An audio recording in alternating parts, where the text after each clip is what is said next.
Greg Hardy versus Maurice Greene. We got minus 310 on Greg Hardy and plus 255 on Maurice Greene, who's making his return after a victory over Gian Vellante in a fight where it looked like he was probably going to get grounded out in that third round.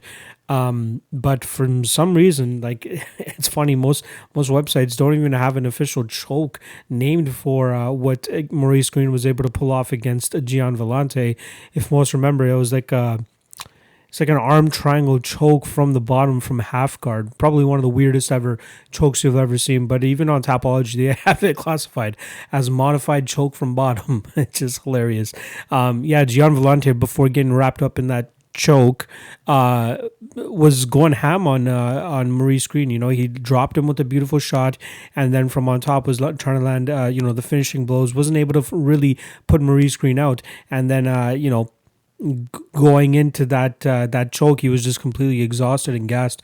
Probably one of the most frustrating fights ever if you're in Gian Vellante's corner. Unfortunately for Keith Trimble, that's something that he puts up with pretty much in every single Gian Vellante fight. So I'm sure this one truly, really fucked him up, though, because that was a very strong third round from Gian Vellante, especially after dropping Maurice Greene.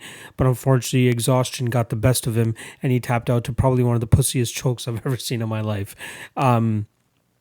So Maurice Greene, what we normally get from him is a guy that's quite mobile for a heavyweight, likes to throw, pick apart strikes from the distance, likes the knee stomp, the leg stomp to the knee, likes kicking the legs as well too, likes using his range, good 1-2 down the middle from range.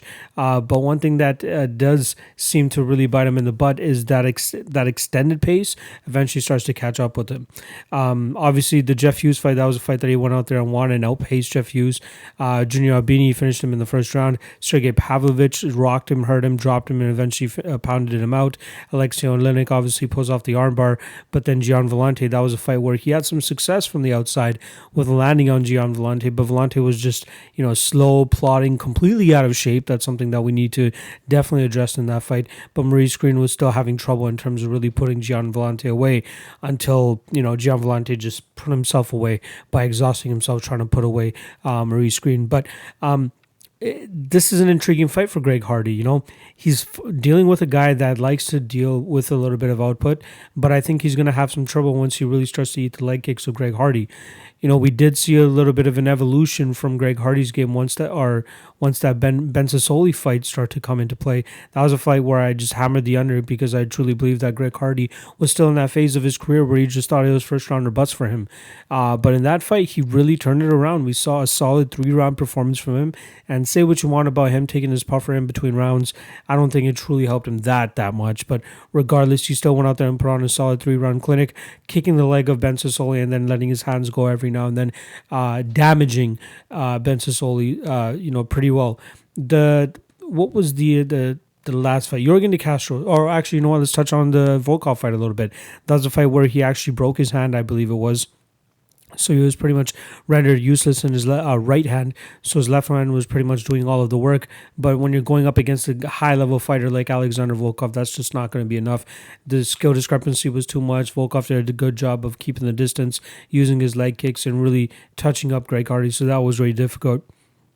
But the Yorgan De Castro fight is a fight where we saw the return of the Ben Sassoli type Greg Hardy, where he goes out there and just outpoints his opponent.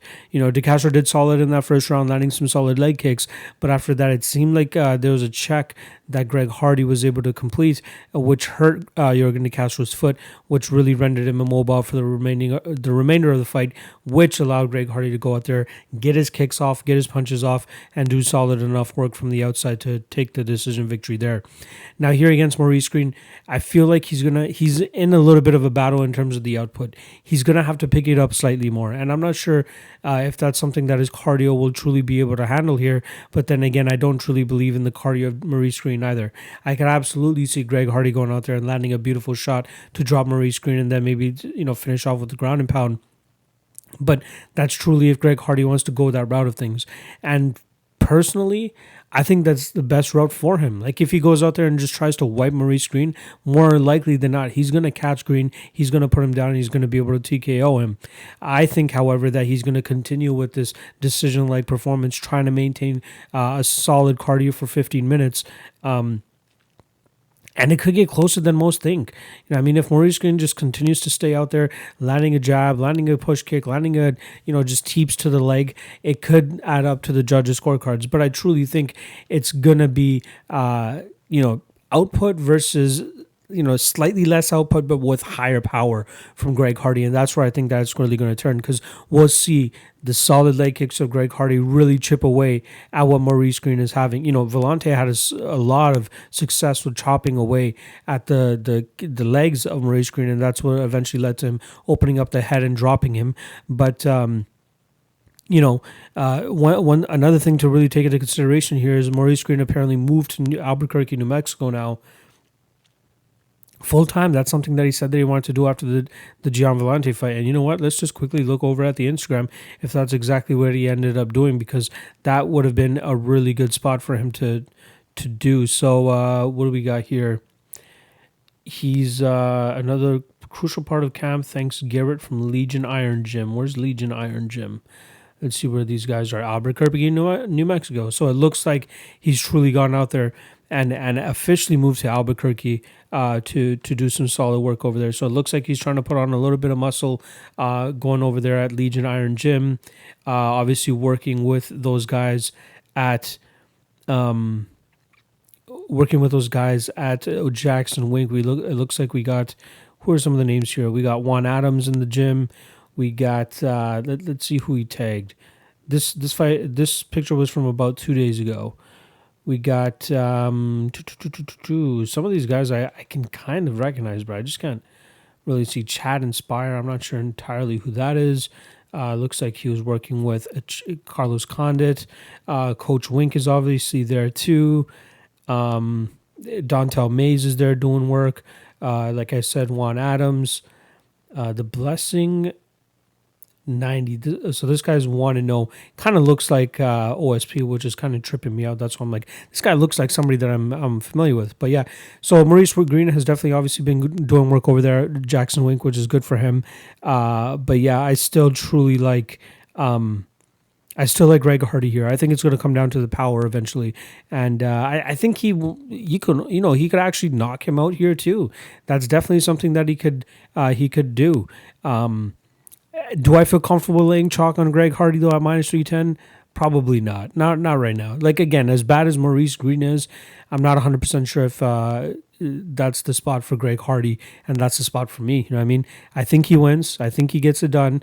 But I'm interested to see what kind of improvements Maurice Greene is able to make working full time at Jackson Wink, if he's able to sustain the cardio over that amount of time and just chip away at Greg Hardy from the outside, maybe just throw a couple more kicks. But again, I think it will come down to the kicking game. Unfortunately, it's going to be Greg Hardy and his team over there at AT&T, who are doing a phenomenal job in terms of transforming him from a football player to an MMA fighter, and it's doing well. So hopefully we see continued improvement from Greg Hardy, because he could definitely be a problem in that heavyweight division if he continues to groom his game. So I'll go with Greg Hardy to win this fight. Personally, I think it should be best if he goes for the knockout. So maybe first or second round KO, but he may have a little bit of wanting to go out there and win a decision, but I don't think that's the right way to go against a guy in Maurice Greene, who seems like he could, continue with the output and potentially make this a lot closer than the odds suggest. So again, I'll go Greg Hardy, probably second round KO, because that would be the best weight for him, but wouldn't be surprised with either a decision either. So it's going to come down to the power strikes and the output. Again, I'm just trying to ramble on for some fucking reason here. Final pick, Greg Hardy via second round KO.